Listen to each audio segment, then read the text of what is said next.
हमारे देश में कई संत साधु महात्मा पैदा हो गए। जी उनमें और महर्षि दयानंद में कौन सा विशेषता है?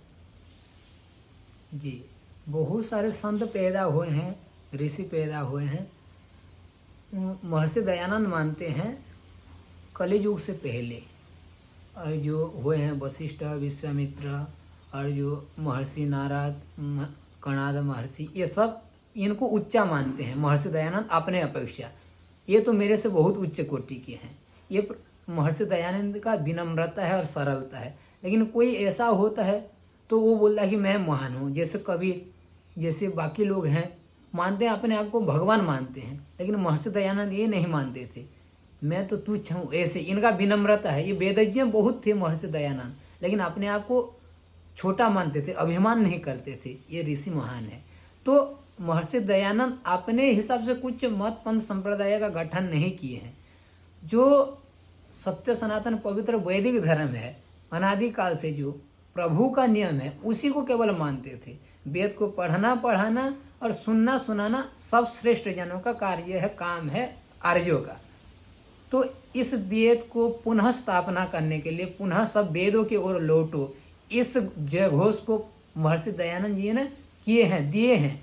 और बाकी जो महापुरुष आए हैं वो अपने अपने मत पंथ संप्रदाय गठन कर लिए।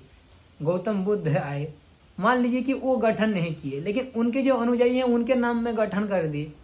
हाँ, और जो कबीर हैं, गुरु नानक हैं, ये सब तो संत थे, अच्छे महापुरुष थे, लेकिन ये ऋषि दयानंद थे, वेदज्ञ थे।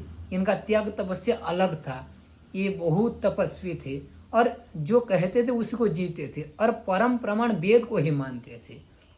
और बाकी जो आए संत महापुरुष जो आए वो अपने अपने मत पंथ संप्रदाय चलाने लगे और अपना प्रतिष्ठा हो ऐसे भी कुछ लोग मानने लगे। और ऐसा जो नहीं मानते थे कि मेरा मत पंथ संप्रदाय चले या ना चले, ऐसा जो नहीं मान रहे थे, फिर भी वो वेद को अच्छे से नहीं जानते थे। और महर्षि दयानंद जी वेद को जान करके उसी के अनुकूल जीवन को जीते थे। आज कुछ संत भी हैं वेद को जानते हैं लेकिन वेद के अनुसार जीवन को नहीं जीते हैं, सांसारिक भोग विलास में फंस जाते हैं। तो ये महर्षि दयानंद में विशेष गुण है कि जो वेद में वो जाने उसी को जीवन में जीने के पूर्ण प्रयत्न किए थे।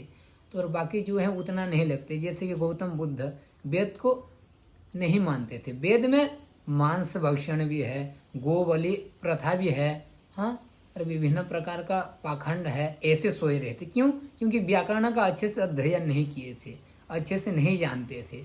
और स्वामी विवेकानंद जो रामकृष्ण परमहंस को गुरु मानते थे, बलि प्रथा का समर्थन करते थे, तो वो कैसे महापुरुष हो सकते हैं? तो बहुत सारे महापुरुष जो हैं उनके तुलना में महर्षि दयानंद बहुत उच्च कोटि के हैं। तो ऐसे हम महर्षि दयानंद जी को हम मानते हैं और उनका जीवन में सीखने को मिलता है।